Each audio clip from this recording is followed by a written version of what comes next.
So what is staffing? Staffing is the managerial function of recruiting, selecting, training, developing, and retaining the right people to fill organizational roles, ensuring that the organization is both properly sized and optimally capable. So it's all about getting the right person, the right rules, the right time, and keeping it motivated in sports. So staffing, ito yung mga nire-recruit. So ang mga kinukuha dito yung mga magagaling. So like for example, sa group sa volleyball. So before tayo makakapasok sa volleyball, we need to recruit, or before tayo magre-recruit ng players sa volleyball, kailangan natin ng training. So pipiliin natin yung magaling, capable, kayang-kayang mga trainings at marunong sa mga skills or capable sa skills na kailangan natin sa volleyball. And kailangan din natin yung player na kayang mamuno sa isang grupo para mas maging maayos, organize yung paglalaro. Kasi, meaning sa staffing, hindi lang siya basta-basta nagre-recruit ng mga tauhan. Nire-recruit dito yung mga magagaling, marunong, capable sa lahat ng bagay. Kumbaga, flexible. Para ang event maging organized, well-played, maganda siya. Para hindi lang yung mga tauhan ang mamamotivate, kundi yung mga viewers, ma-encourage silang manood kasi nga well-organized ang isang event. Maganda siya kasi meron tayong mga tauhan na ni-recruit na magagaling. So yun ang meaning ng staffing, pagpili ng mga taong capable, hindi lang basta-basta na marunong lang sa isang bagay, kundi flexible siya.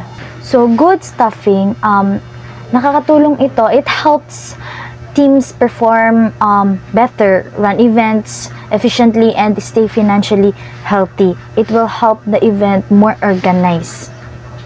So let's proceed to the key activities and staffing. So we have manpower planning, often called human resource planning or workforce planning, forecast and organizations. Future staffing needs to ensure the right number of skilled employees are available at the right time. Like for example, sa tournament, so mayroong event sa tournament. Like for example, sa ARNIS.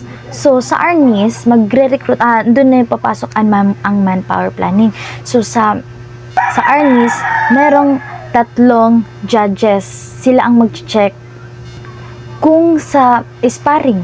Sila ang mag-check kung sino ang nakatama. So, kailangan ng 3. Hindi pwedeng 2 lang. Kailangan ng 3. Kung sino ang mas madami ang points. So, doon na titignan ng mga judges kung sino ba talaga ang panalo.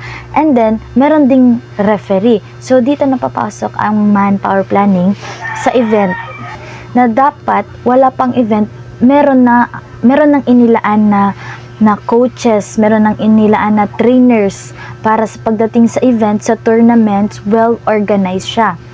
So, doon na din papasok ang support growth through targeted development program. So, sa program na yun, andoon na yung development.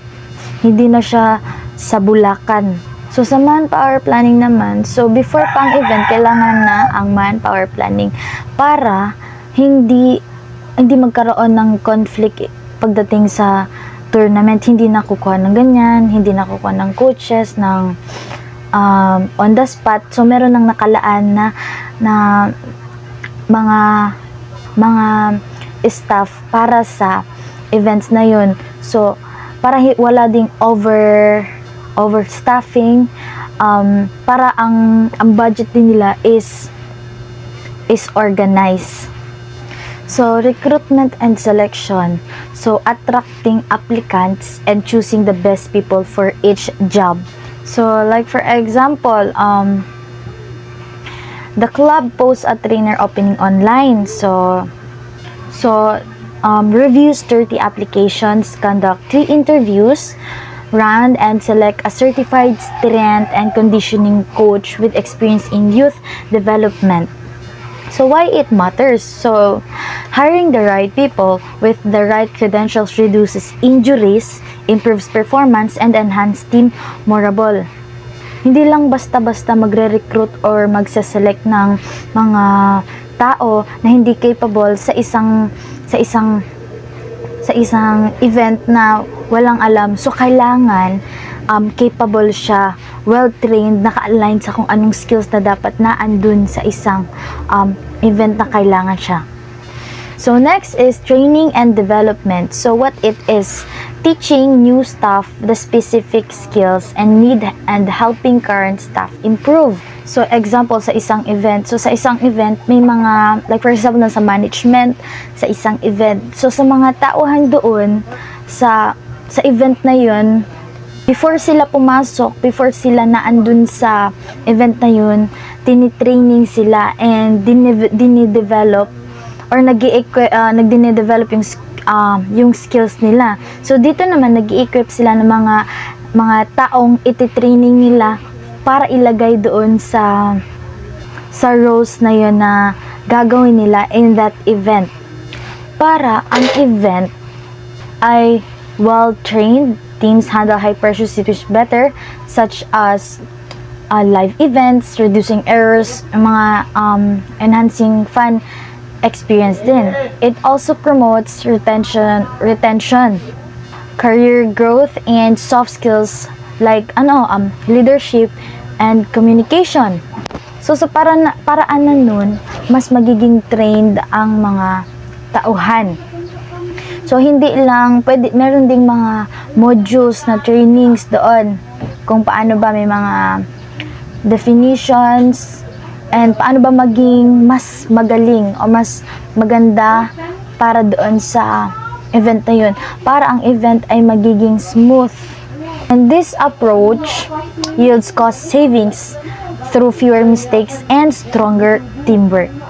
So next is retention and performance management. Means keeping good people in the team and helping them to their best work. So hindi lang training, meron ding retention and performance while checking the people kung ayos ba ang pagtitrain nila doon. Like for example, sa isang events or sports club. So regularly, chine-check doon ang mga coaches and staffs para i-review yung performance nila. Magsiset ng goals like better training or fun engagement. And also, hindi lang training, praising the top performance para maging motivated sila sa kanilang work.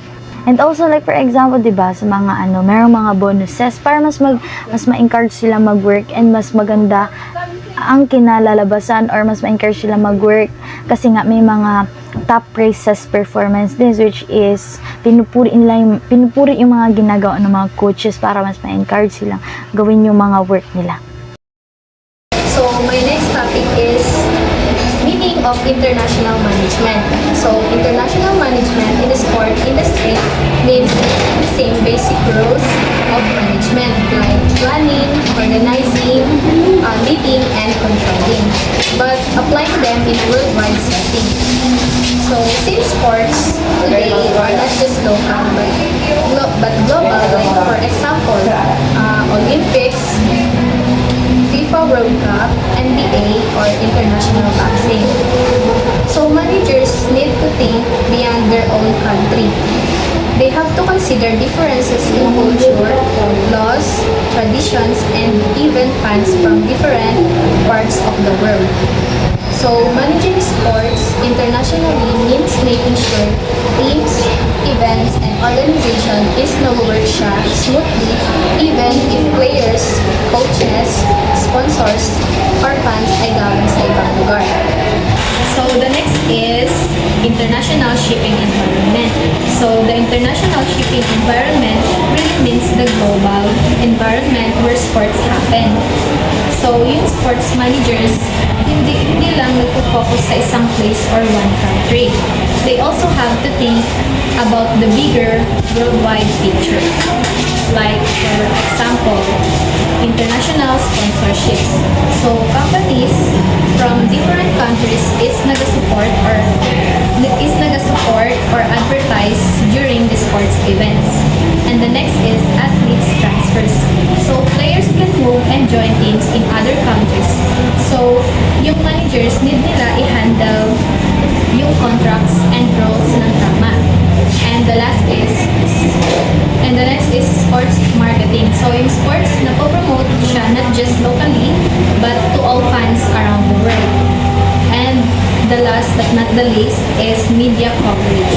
So yung mga games na nakikita natin sa TV, streaming platforms, and social media across many countries, umaabot ito ng millions of viewers.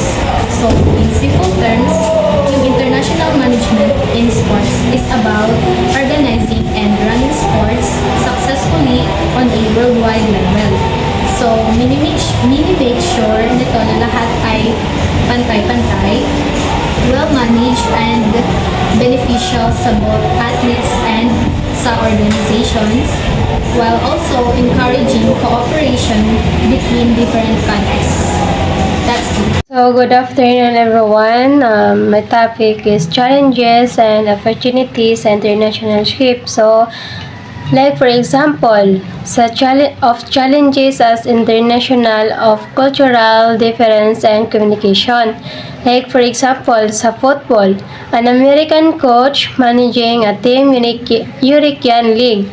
So example, mag-manage siya team league. So kailangan niya i-understand ang mga ka-team niya kay daghang may laing different cultural or laing paniniwala or laing communication. So as a manager, you need to understand it. So kasi pang international siya. So para ang inyuhang team is maging okay. So partnership is new market. So halimbawa, ang Rakuten, isang kumpanya na teknolohiyang pinasyal mula sa Japan, ay mamunuhan sa pagiging sponsor ng jersey ng malaking European football clubs tulad ng FC Barcelona. Ano ang ibig sabihin nito? So, sa pamagitan ng paglalagay ng kanilang pangalan at logo sa jersey ng FC Barcelona, nakikita ang Rakuten ng milyon-milyong tagahanga sa buong mundo, lalo sa mga bansang kung saan popular ang football at ang FC Barcelona. Kahit na ang Rakuten ay mula sa Japan, ang kanilang tatak na ay nakikilala at nagiging familiar sa mga taong hindi pa dati nakakarinig tungkol sa kanila. Yan lang po. So now we're going to talk about the context for international sports management. So under that, we have logistic, regulations, and safety and security. So now, let's first talk about logistics. So logistic refers to the planning, execution, and management of the flow of goods, services, and information within and between organizations. So, in international sports management, logistic involves coordinating travel arrangements for athletes, teams, and staff.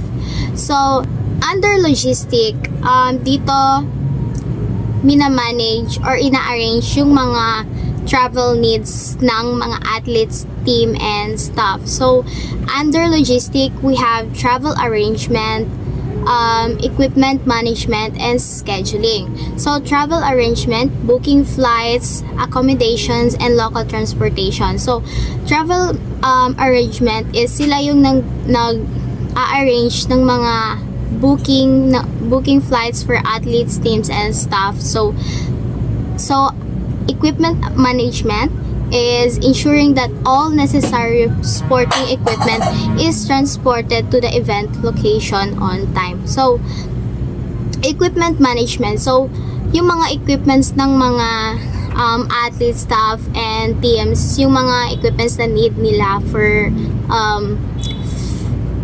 kapag mag-aano na sila. So they need to ensure that madadala nila yun and walang mga problema before dalhin sa airport kasi hindi to maano kagad sa airport or hindi mo to siya madadala sa outside country nang walang permission. So, or walang permit. So, doon na yun na under sa equipment management. So, next is scheduling. So, creating a timeline for travel, training sessions, and competition. So, scheduling. So, dito na po mapapasok yung kung sila gumagawa ng timeline for travel. So, pagdating nila doon is syempre hindi ka agad competition yung atupagin nila. So, syempre pagdating nila doon, may training sessions pa din sila, ganon. So, need nila yon para makapag-prepare sila sa competitions nila. So, under na yun siya sa scheduling. So, under yun lahat sa logistic. So, next, we have the regulations. So, regulations are the rules and laws that govern how activities are conducted. So, in sports management, this involves understanding and complying with various legal requirements. So, under regulations, we have the visa requirements, customs regulation, and compliance. So, visa requirements, athletes and staff must obtain the correct visas to enter the host country. So, syempre, yung visa, ito talaga yung pinaka-importante sa lahat. Kasi, kapag wala to, hindi ka makakalabas sa bansang to, or hindi ka makakalipad, or hindi ka makapunta doon sa country na kung saan ka magko-compete. So, very importante talaga ang visa. So, ang visa talaga ang dapat unahin na i-check kung wala na ba tong mga errors or kung ready na ba siya, ganyan. So, next, we have the customs regulation. This governs the importation of equipment and materials, which can include tariff and documentation requirements. So, customs regulations, ito na yung sa mga equipments or sa mga dadalhin ng teams, athletes, and staff. Because, unlike, same sa sinabi ko kanina is, hindi lahat ng bagay is madadala mo siya kaagad ng basta-basta. Yung iba is need mo pa ng mga legal requirements or legal papers para madala mo yung isang bagay. So, next, the compliance, adhering to international regulations and standard governing sports events. So, that's all under regulations. So, lastly, we have the safety and security. So, safety and security encompass measures taken to protect the well-being of athletes, staffs, and officials. This is crucial in managing risks associated with international events. So, safety and security, so basic naman to, and alam naman natin to siya kasi ito talaga yung pinaka-importante sa lahat, yung safety and security ng mga athlete, staff, and teams. Kasi, syempre, mag-iibang bansa kayo, magkukumpit kayo sa ibang bansa, so need talaga ng safety. Kahit andito pa lang kayo, need na safe kayo, papunta doon, and syempre, pauwi. So, under safety and security, we have the risk assessment, emergency protocols, and crowd management. So, risk assessment, evaluating potential dangers related to political, social, and health environment of the host country. So, under sa risk assessment, dito nila inaano yung mga sa ibang bansa na to. Kasi, kung dapat prepared sila kung ano yung mga dangers na andun sa ibang bansa, like political, socials, ganon. So, hindi talaga yun maiiwasan, lalo na kapag very competitive, meron talaga nangyayari na dayaan. So, very importante din to. So, next, the emergency protocols, establishing plans for medical emergencies, natural disaster, or security threats. So, emergency protocols, before sila umaalis sa isang bansa or before sila alis dito sa bansa, pinapractice na nila yung mga athletes, staff, and teams or the officials. Pinapractice na nila kung ano yung mga gagawin kapag may darating na mga natural disasters, like ganon, yung mga biglaang emergencies lang. So, pinapractice na sila para alam nila kung ano yung gagawin nila during that time. So next, we have the crowd management, implementing strategies to ensure the safety of large audiences at events. So, crowd management, ito na to kapag during the event, during the competition. So, sila yung parang nagbabantay sa mga, especially sa mga athletes, sila yung nagbabantay for them to be secured sa mga crowds. Ganon, kasi merong mga ano na ang lala talaga, like gusto nila makakuha ng mga balita about sa athletes na yun. So meron nagaano talaga, nagtutulakan talaga. So hindi talaga yun maiiwasan. So yeah, that's all under the context for international sports management. Managerial functions, planning, organizing, leading, and controlling are adapted to a global context by considering cultural diversity, cross-border regulations, and complex global supply chains to achieve organizational goals in international operations. Planning involves setting international goals and strategies for various markets, while organizing focuses on structuring global operations and resources effectively. Leading requires motivating diverse international teams, and controlling involves monitoring performance across different locations and regulatory environments to ensure alignment with objectives. Planning in an international context. Market-specific strategies. Managers must develop strategies that cater to the unique cultural, economic, and political characteristics of different international markets. Environmental analysis. A true analysis of the global environment, including competitive landscapes and legal frameworks, is crucial to identify opportunities and challenges for the organization. Organizing in an international context. Global structure. Designing a global organizational structure and developing a clear chain of command for international operations are key according to Les Roches and Flatworld. Supply chain management. Managing the complexities of global supply chains and ensuring efficient resources allocation across borders is a significant aspect of international organizing. Leading in an international context. Cross-cultural leadership. Managers must motivate and lead diverse international teams requiring an understanding of different cultural values and communication styles. Empowerment. Incorporating principles like empowerment and teamwork can help create a collaborative environment across diverse international workforces. Controlling in an international context.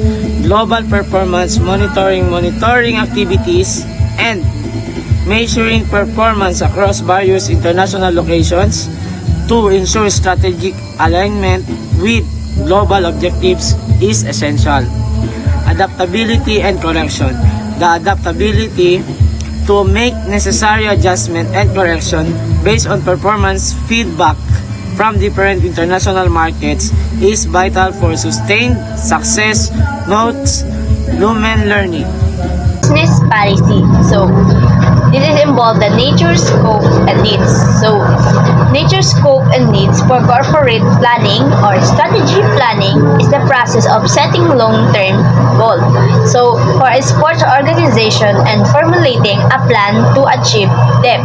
So, business policy is the guidelines or rules that guide an organization, decision, and action. So, it's like a roadmap that helps companies make choices that align with their goals and values. Example, imagine you're running a small business in the Philippines. So, like a food cart selling local delicacy, your business policy may include guidelines on quality of food, customer service, pricing, and employee treatments, and marketing strategy.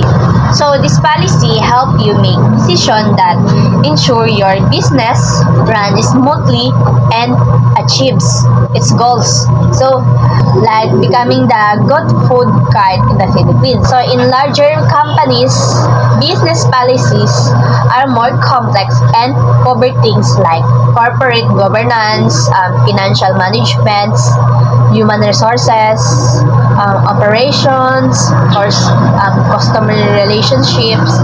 So or customer relations. So the goal is to create a framework that support the company's mission and vision. So the problem is understanding the nature, scope, and needs for corporate strategic planning in the context of business policy. So the solution is we have the nature of strategic planning. It's involved setting long-term goals and objectives. Focus on achieving a competitive advantage, and compile analyzing internal and external environments. So we have the scope. So scope of strategic planning. So applies to the entire organizations. So it's involved all allocating resources to achieve the goal. So it's include monitoring and evaluating progress. Lastly, we have the needs for corporate strategic planning. So it's provide direction and focus for the organizations. So we need to help in allocating resources effectively too, and to enhance competitiveness and adaptability to our organizations. So that is the business policy. This is include the scope, nature, and need. To adapt to a competitive turbulent market. When we say to adapt to a competitive turbulent market, the sport will keep changing new trends, new fans, and new trainings. Parang i-change nila like yung mga equipments, yung mga coach, yung mga trainer, yung i-change nila yon. And to align all departments toward a common mission and vision. All part of the sport organization, coach, marketing, finance, and medical should work together with the same purpose and directions. Like kung gusto nila like dapat this time like yung ma-improve yung mga trainees nila ma-improve, like madaming magpupunta para mag-training to ensure the effective use of resources. The strategy stopping makes sure the organization use its people, time, and money in the nice way or best way. When you say use, like for example, di ba, kung may sila, like parang kung gusto nila magbago ng ng equipment, parang i-arrange lang nila yun, like i-paint nila para maging yung para less just sa budget or sa money.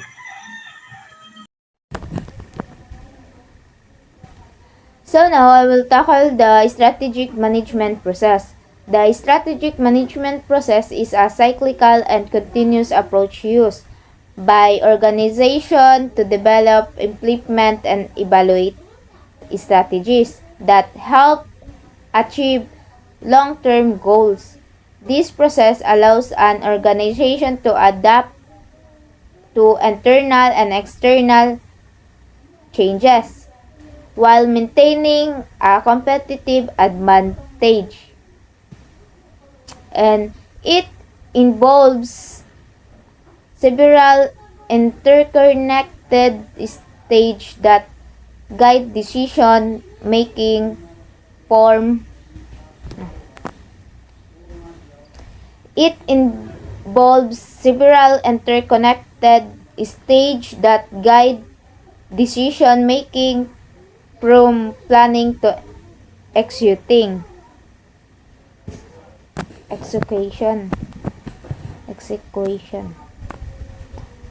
It involves several interconnected interconnected. It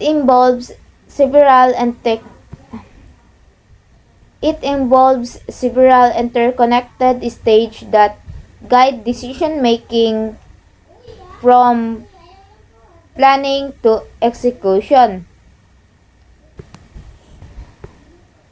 So now, this is the strategy formula. Strategy formula. So now, this is the assist needs or SWOT analysis. This step involves examining the organization external strength and weaknesses as well as external opportunities and threats. Interests and threats.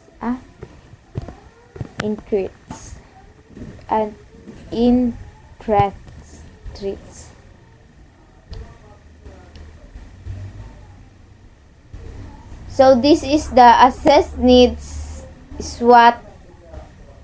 So this is the assist needs or SWOT analysis. This steps involves examining the organization external strength and weaknesses as well as external opportunities and threats. SWOT analysis helps identify areas where the organization excels, areas that needs improvement, potential growth opportunities, and possible risks that may affect performance. So, set objects. Set object is after assessing the situation, the organization set clear, specific, and measurable object. Set objects is after assessing the situation, the organization sets clear, specific, and measurable objects. These objects provide direction and serve as benchmarks for evaluating a success. Well-defined objects ensure that all efforts are aligned with the organization, mission, and vision. Design strategy. Design strategy, and this step design strategy. In this step, management design strategy.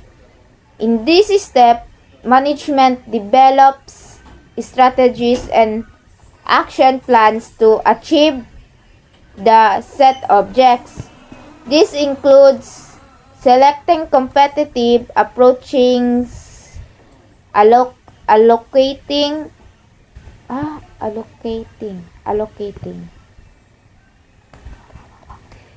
design strategies. In this step, management develops strategies and action plan to achieve the set object. This includes selecting competitive approaches, allocating resources, and determining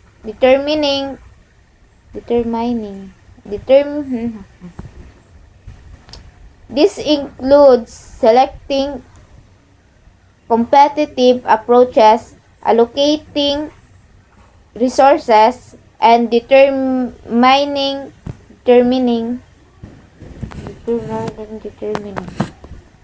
This includes selecting competitive approach, allocating resources, and determining.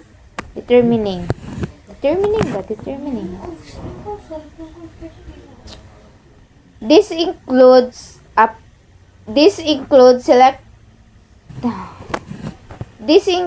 selecting This includes selecting competitive approach, allocating resources, and determining policies that will guide implementation. This includes selecting competitive approaches, allocating resources, and determining policies that will guide implementation. The design strategy should be realistic, flexible, and responsive to change and the improvement. The design strategy